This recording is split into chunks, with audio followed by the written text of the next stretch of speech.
Hello viewers, उम्मीद है आप खैरियत से होंगे। ख़ासतौर पे मेरे भारतीय बहन भाई दोस्त अहबाब सब खैरियत से होंगे। पाकिस्तान ने कल रात हमला कर दिया। वही हुआ जिसका खदशा था। पाकिस्तान ने इंतज़ार किया और फिर हमला कर दिया। और अच्छी बात यह हुई कि सिर्फ तनसीबात पे हमला किया है। गो कि ऐसा नहीं होना चाहिए था, लेकिन बहरहाल पाकिस्तान ने बहुत दानिशमंदी का सबूत देते हुए तनसीबात पे हमला किया। बहुत सी 26 मकामात पे हमला किया, बहुत सी तनसीबात को उड़ाया। राफेल वगैरह पहले गिराए जा चुके हैं। तो मेरा ख्याल है मेरे भारतीय दोस्त शायद इस बात से मुत्तफिक ना हो, लेकिन पाकिस्तान और भारत का जंगी मैदान में पल्ला बराबर है। फ़र्क सिर्फ ये है कि, और उस फ़र्क को अगर आप समझ लें तो मेरा ख्याल है कि आप अपनी हुकूमत को, जो मैं बार बार कह रहा हूँ, जो मेरे दोस्त नाराज़ होते हैं, राजनीश तो ख़ास तौर पे बड़ा मोहब्बत करने वाला मेरा दोस्त, मेरा व्यूअर, ये लोग नाराज़ होते हैं कि हम ये क्या कर रहे हैं, हम क्यों कह रहे हैं, कोई बात सुनना नहीं चाहते भारत की हुकूमत के हवाले से, मोदी जी के हवाले से। लेकिन बहरहाल अगर आप इस बात को समझ लेंगे तो बहुत अच्छा होगा। देखिए, 2047 का एक विज़न है भारत का, जिसमें जो इकॉनमी का वॉल्यूम है वो 23 ट्रिलियन डॉलर से लेके 43 ट्रिलियन डॉलर तक जाने की उम्मीद लगाए बैठे हैं आप लोग। मैंने कल के व्लॉग में भी बताया कि कैसे बहुत सी गुर्बत को ख़त्म किया, कैसे आपने बहुत ज़्यादा डेवलपमेंट के ऊपर ख़र्च किया, कैसे लोगों को गुर्बत से निकाला है आपने, भारत ने ख़ास तौर पे। और 78.8 बिलियन डॉलर आप डिफेंस पे ख़र्च कर रहे हैं, बहुत बड़ी रकम है। और अभी जो आपका असला है वो स्टेट ऑफ द आर्ट नहीं है। जो न्यूयॉर्क टाइम्स की भी रिपोर्ट है कि 60% जो असला है आपका वो पुराना है, दकियानूसी सा है। सिर्फ 8%, मैं नहीं कह रहा, ये न्यूयॉर्क टाइम्स की रिपोर्ट है कि 8% स्टेट ऑफ द आर्ट असला है आपके पास। और वो आपने दिखा भी दिया, देख भी लिया जो कुछ हो रहा है। गो कि आपका जो मीडिया है वो तो आपको बहुत उलझाए हुए है, वो तो एक जुनून में मुब्तला किए हुए था, एक रोमांस में मुब्तला किए हुए था। और वो एक ऐसा सहर अंगेज सी दुनिया के अंदर आपको ले गया था जहां आप किसी को भी मिलिया मेट कर सकते हैं। खुदा इससे बाहर आइए, ऐसा नहीं है।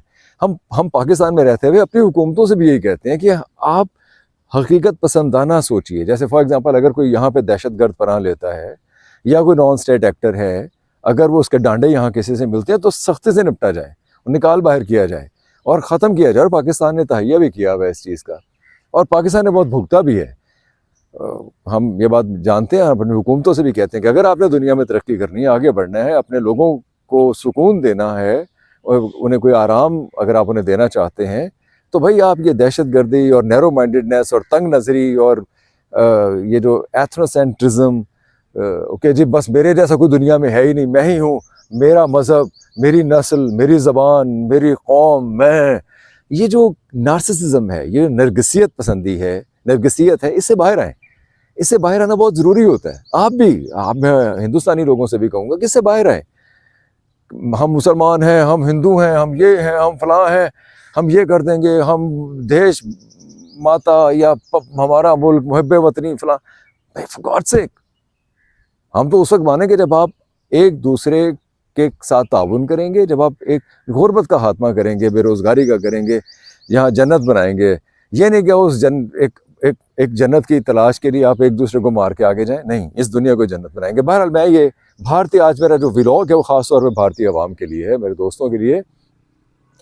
अपने विजन का ख्याल कीजिए। मल्टीपोलर वर्ल्ड की तरफ आप जा रहे थे, ब्रिक्स आप कायम कर चुके थे, सिक्योरिटी काउंसिल के अंदर आप सीट लेने के लिए जा रहे थे, लेकिन इस वक्त आप एक बहुत बड़े डिप्लोमेटिक फेलियर का शिकार हैं पाकिस्तान के ख़िलाफ़। ये जो कुछ आपने किया है इसकी वजह से, हाँ, ये मैं मानता हूँ कि आपने अपने लोगों को, भारतीय अवाम को, इस खौफनाक मफरूज़े में, एक खौफनाक एक गलत फहमी में, शदीद गलत फहमी में, गुमराही में मुब्तला किया कि जी वहाँ से लोग आते हैं, पाकिस्तान पहले भी हमले करता रहा है, हमने सबूत दिए थे और पाकिस्तान ने कुछ नहीं किया, अब हम अटैक ही करेंगे और अब हम इन्हें सबक सिखा देंगे, हम इनके ठिकानों को तबाह कर देंगे।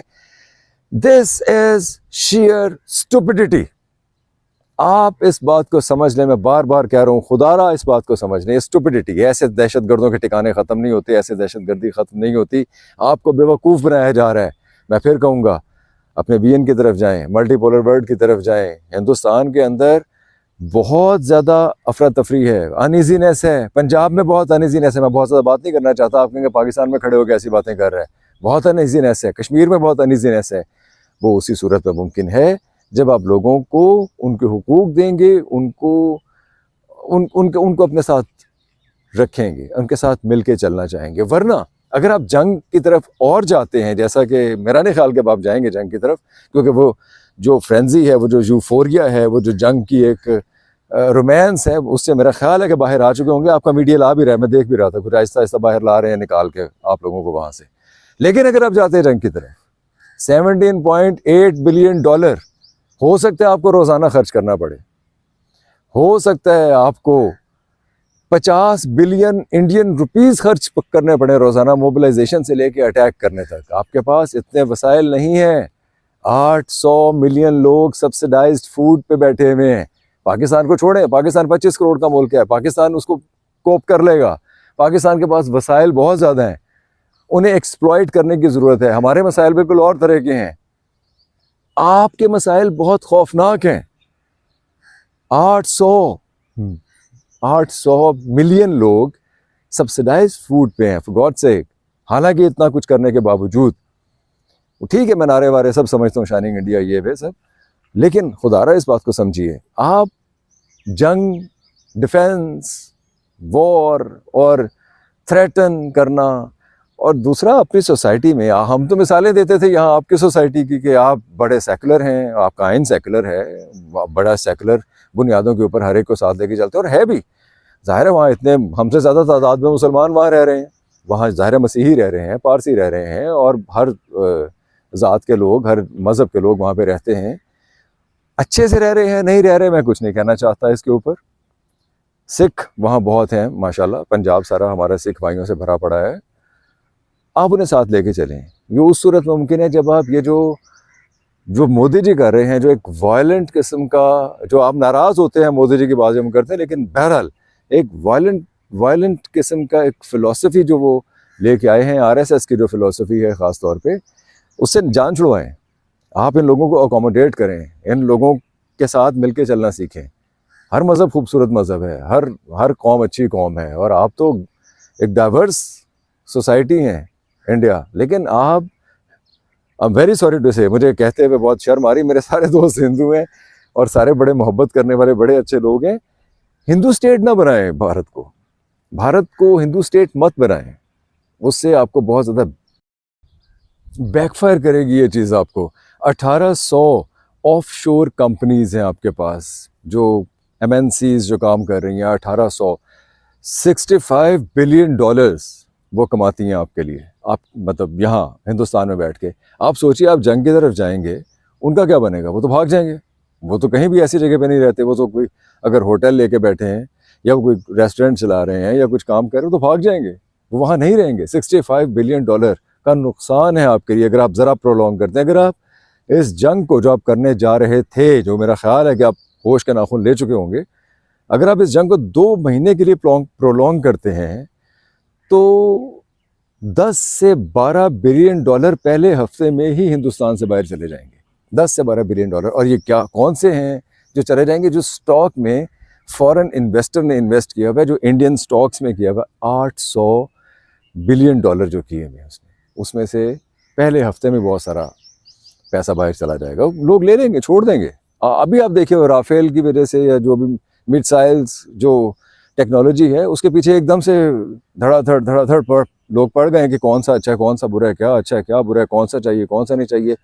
एक असले की दौड़ लग गई ना, इस तरह से वो निकल जाएंगे आपके पास से। फिर ये देखिए, हिंदुस्तान हमारे तो दिल के बहुत करीब है। हिंदुस्तान बहुत ही खूबसूरत मुल्क है, पाकिस्तान से बहुत बड़ा है। पाकिस्तान इतना खूबसूरत हो, जाहिर है हिंदुस्तान कितना खूबसूरत होगा। वहाँ हिस्ट्री है, हेरिटेज है, टूरिज़्म आता है। 10 लाख लोग हर साल मुझे मेरे दोस्त कहते हैं, यार तू हमें ना बता, तू पाकिस्तानियों को मशवरे दे। पाकिस्तान को मेरे मशवरे नहीं चाहिए, पाकिस्तान कर लेगा खुद से कुछ जो करना है पाकिस्तान में। 10 लाख लोग हर साल भारत आते हैं, ताजमहल देखते हैं, अजंता अलोरा को देखते हैं, वो बहुत से टेम्पल्स को देखते हैं, घूमते फिरते हैं, और कितना पैसा आपको देके जाते हैं? आपने कभी सोचा है? $35 बिलियन। ये जो मैं बिलियन बिलियन कर रहा हूँ, जब आप इन्हें गिनने बैठेंगे तो ये बहुत ज़्यादा है। जब ये आपकी डेवलपमेंट पे, आपके लोगों पे, आपकी सेहत पे, आपकी तालीम पे, जब ये आपकी आसाइशों पे, आपके आराम पे ये पैसा खर्च हो रहा होता है, तो आप बड़े प्राइड से दुनिया में फिरते हैं कि I am an Indian, I am Pakistani, I am an American. वो फ़ॉरेन पासपोर्ट निकाल कर आप दिखाते हैं। जैसे मैं लाहौर में रहता हूँ, लाहौर एक माशाल्लाह it's a very beautiful city, फूलों का शहर है, बागों का शहर है। मेरे पास जो मेरे जो दोस्त आते हैं, जो भारत से आते हैं, मैं बड़े प्राइड से उन्हें लेके फिरता हूँ, अब दिखाने के लिए कि देखो ये मेरा शहर है और ये मेरा मुल्क भी ऐसा ही है, खूबसूरत है। तो $30 बिलियन जो आपके पास आ रहा है वो नहीं आएगा, लोग नहीं आएंगे आपके मुल्क में। कौन आता है सैर करने के लिए एक जंग ज़दा मुल्क के अंदर?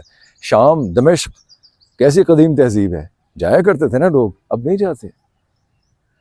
इराक, बेबीलोनिया तबाह कर दी हैं इन लोगों ने, यूरोपियंस ने, अमेरिकन ने, ये तहजीबें बर्बाद कर दी हैं। ये लोग आपको अपने असले की नुमाइश के लिए, असले की दौड़ में शामिल करने के लिए, असले को एग्जिबिट करने के लिए लड़वाएंगे आपस में, और ये चाहेंगे आप लड़ो। जेडी वैंस कहते हैं हमारा क्या ताल्लुक है इस जंग से?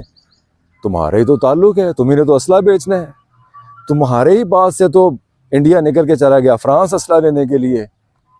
तुम्ही ने क्या किया यूक्रेन के साथ? कैसे असला बेचा उनको, कैसे असले पे लगाया उनको, कैसे उन्हें हल्लाशेरी दी, शह दी लड़ने के लिए, और कैसे पीछे हटे आप लोग? तुम्हारा ही तो है सारा कुछ, तुम्हें क्यों नहीं है इस जंग से खतरा? तुम्हारा क्यों नहीं है इस जंग में कुछ? ये आपको लड़वाएंगे, भारत को, पाकिस्तान को। खुद नोट कमाएंगे, खुद वो आएंगे और आके वो कहते हैं, बड़ी खूबसूरत बात की कि ये बेचारे जवान होते हैं, ये सरहदों की हिफाजत के लिए मर जाते हैं, शहीद हो जाते हैं, और जो एलीट क्लास होती है वो सरहदें क्रॉस करती है सैर तफरीह करने के लिए। ये नहीं होना चाहिए। $1.5 ट्रिलियन की इन्वेस्टमेंट है हिंदुस्तान के अंदर, $1.5 ट्रिलियन की इस वक्त बाहर से लोगों ने इन्वेस्ट किया हुआ है, बहुत बड़े बड़े प्रोजेक्ट्स में इन्वेस्ट किया हुआ है। और 2024 तक ये $72 बिलियन थी। सिर्फ 20% बढ़ी है ये इन्वेस्टमेंट। क्यों? क्योंकि भारत ने अपनी साख बनाई है दुनिया में, भारत ने डेवलपमेंट, भारत ने आईटी ऑफर किया है, भारत ने बहुत बहुत दुनिया को एंगेजमेंट की है। ये क्यों है? क्योंकि पुरअमन, पीस की वजह से, इंसेंटिव्स की वजह से, इंफ्रास्ट्रक्चर की वजह से, रिसेप्टिव होने की वजह से, अकोमोडेटिंग होने की वजह से। ये सब कुछ जंग के दौरान नहीं रहा, 2 महीने के अंदर अंदर, 2 महीने भी मैं आपको बहुत ज़्यादा बता रहा हूँ। अगर आप पाकिस्तान से जंग करेंगे तो 2 हफ्ते के अंदर अंदर सारा मिलियामेट हो जाएगा। हमारा भी नुकसान होगा, इसमें कोई शक नहीं है, लेकिन आप ज़्यादा बड़ी चोट खाएंगे। होश के नाखून लें। मेरे पास मेरे दोस्त, मेरे बड़े प्यारे दोस्त हैं रहमान फारिस, उनकी आज एक पोएम आई है मेरे पास, मैं ज़रूर पढ़ के सुनाना चाहूँगा। अब जबकि सोफिया कुरैशी साहबा ने कहा है कि अगर उधर से हमला नहीं होगा तो हम भी नहीं करेंगे, तो मेरा ख्याल है कि आप अमन की तरफ जा रहे हैं।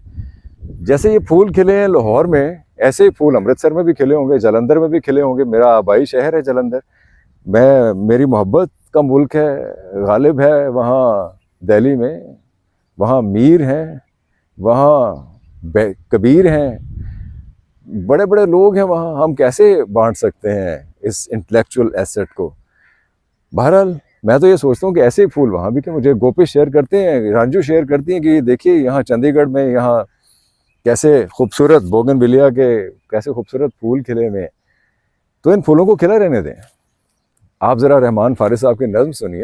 बहुत से काम रहते हैं तुम्हारे भी हमारे भी, करोड़ों लोग भूखे हैं तुम्हारे भी हमारे भी, खिलौनों वाली उम्रों में इन्हें हम मौत क्यों बांटें, बड़े मासूम बच्चे हैं तुम्हारे भी हमारे भी, पड़ोसी यार जाने दो हंसो और मुस्कुराने दो, मुसलसल अश्क बहते हैं तुम्हारे भी हमारे भी।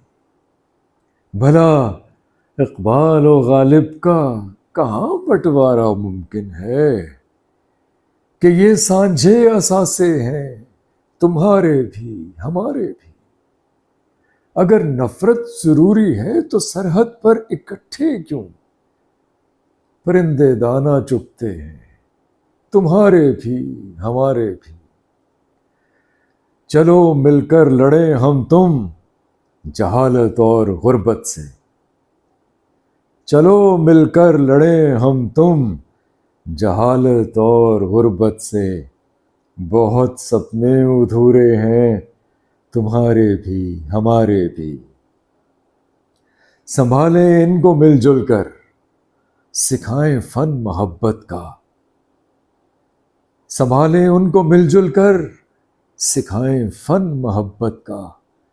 बहुत जोशीले लड़के हैं, तुम्हारे भी हमारे भी।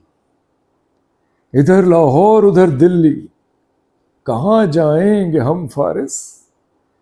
यही दो चार किस्से हैं, तुम्हारे भी हमारे भी।